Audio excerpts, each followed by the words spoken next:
Aleluia. No princípio era a palavra, e a palavra se encarnou, e nós vimos sua glória, seu amor nos libertou. Aleluia, aleluia, aleluia, aleluia.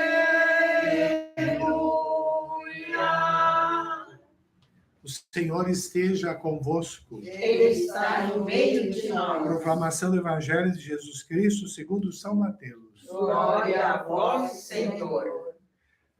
Naquele tempo disse Jesus aos seus discípulos: nem todo aquele que me diz Senhor, Senhor, entrará no reino dos céus, mas o que põe em prática a vontade de meu Pai que está nos céus.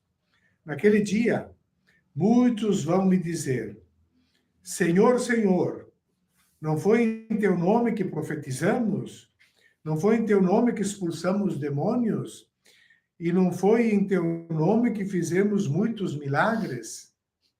Então eu lhes direi publicamente: jamais vos conheci. Afastai-vos de mim, vós que praticais o mal. Portanto, quem ouve estas minhas palavras e as põe em prática, é como um homem prudente que construiu sua casa sobre a rocha. Caiu a chuva, vieram as enchentes, os ventos deram contra a casa, mas a casa não caiu, porque estava construída sobre a rocha. Por outro lado, quem ouve essas minhas palavras e não as põe em prática, é como um homem sem juízo, que construiu sua casa sobre a areia.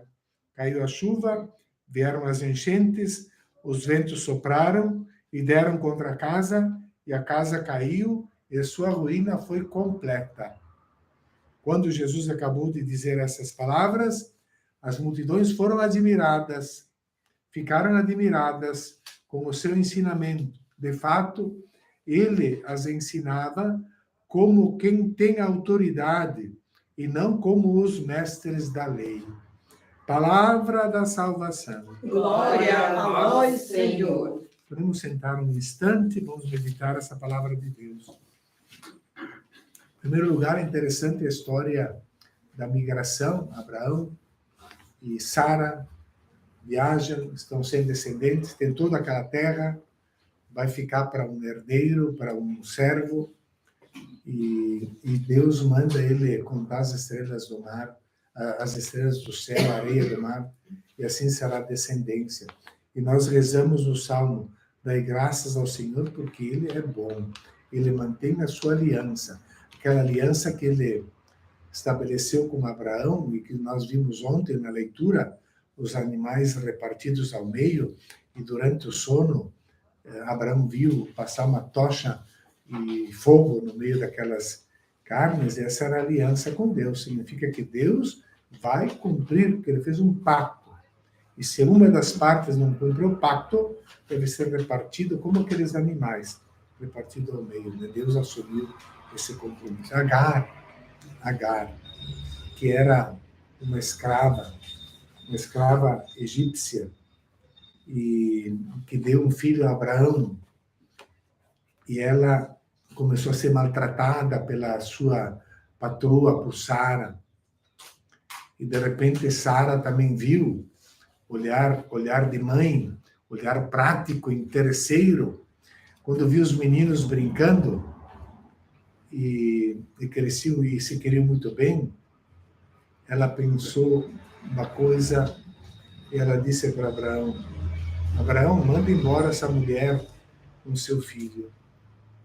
Porque ela pensou assim: a herança vai ser dividida entre o meu filho e o filho da escrava. Ambos são filhos de Abraão.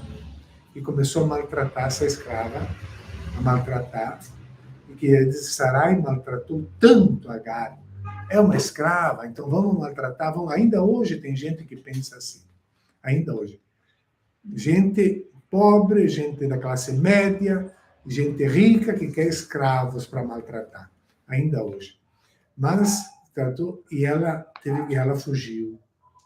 E aqui tem um fato inédito na história da humanidade e na nossa história, porque um anjo do Senhor, o anjo apareceu a Abraão, mas a uma mulher escrava, fugitiva, o anjo do Senhor apareceu para ela. Veio uma teofania no deserto, ela estava lá, e ele disse, Agar, escrava de Sarai, de onde vens e para onde vais? E ela respondeu, estou fugindo de Sarai, minha senhora. E o anjo do Senhor, volta para a tua senhora e se submissa. Multiplicarei a tua descendência como a descendência dela, etc. Então ela volta, mas depois vai ser expulsa de novo. E de novo o anjo vem para salvá-la, a teofania. Esse Ismael, segundo a tradição, é aquele que vai dar origem aos povos que nós chamamos de árabes. Então, todos são descendentes de Abraão, tanto os judeus como os árabes, que estão lá sempre em guerra, né? Porque os judeus não aceitam que os árabes possam viver, né? Então, são descendentes de Abraão. Um é filho da escrava e outro da Sarai, né? Essa história. O que tem de interessante, né? Uma teofania com uma mulher. Isso vai se repetir com Maria. Apareceu a Zacarias, que não acreditou no templo. Depois apareceu a Maria, lá em Nazaré, uma vila, na periferia, uma menina. E aí a palavra de Deus foi ouvida, uma mulher. Então, Deus não faz discriminação entre homem e mulher, fica evidente como muitas mentes pervertidas querem pensar. E o Evangelho, claro que estamos terminando o Sermão da Montanha, tem 3 partes desse Evangelho. Nesse sermão nós vemos aqui que Jesus continua ensinando e ele quer levar as pessoas a pôr em prática isso, a realmente compreenderem e porem em prática. Por isso que ele está ensinando. Todos esses ensinamentos do Sermão da Montanha, as bem-aventuranças, o ensino sobre o jejum, a oração, a esmola, e etc., sobre as leis, eu, porém, vos digo, devem fazer todos esses ensinamentos. Mas se ficar só na teoria, não adianta nada. Se ficar só na louvação, não adianta nada. Esse não é quem diz Senhor, Senhor, que entra no reino do céu, mas é quem põe em prática esses ensinamentos. São as últimas palavras do Sermão da Montanha. Depois daqui vai começar as atividades de Jesus. Termina o primeiro sermão dos 5. O primeiro termina aqui, né? Então ele vai ensinando, né? Porque não basta dizer Senhor, Senhor. E ele diz que então, e conta então o que vai acontecer no dia do juízo final, que esses que dizem Senhor, Senhor, né? Vão ser afastados. Eu não vos conheço. Mas como? Como? Nós fizemos milagres, expulsamos demônios, te anunciamos, profetizamos em teu nome. Não vos conheço. E aí ele conta uma parábola. A primeira parte é esse ensinamento para pôr em prática, porque nós seremos julgados por essa prática e não pela boca. O que a nossa boca fala? Como se Deus precisasse das nossas palavras. Ele precisa das nossas mãos para socorrer um pobre? Não precisa das palavras.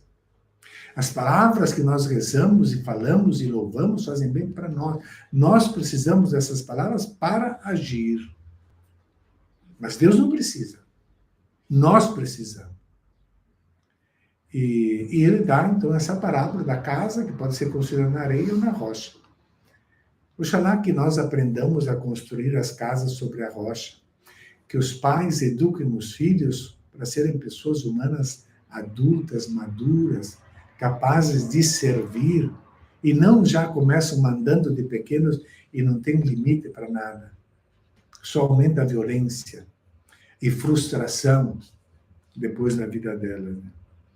Então, é a casa sobre a rocha, que começa na educação. E o final, a última palavra, então, do Sermão da Montanha, as pessoas ficam admiradas com o ensinamento de Jesus, porque Jesus fala com autoridade e não como os mestres da lei, ficam admiradas. Que nós também possamos nos admirar, amar essa palavra e tentar pôr em prática. E Deus quer isso para o nosso bem, para o bem dos outros.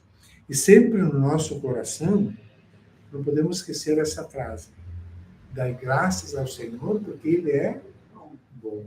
Deus é bom para com todos nós. Colocando todas as nossas intenções nas mãos de Deus. E como é que como é que é o sobrenome da Lídia? Filho do Arno. ela é Gafa. Lídia Gafa, filho. Lídia Gafa. E William é do marido. Gafa. William. Ela, mas ela é de Nova Veneza. Ela é de Nova Veneza, não.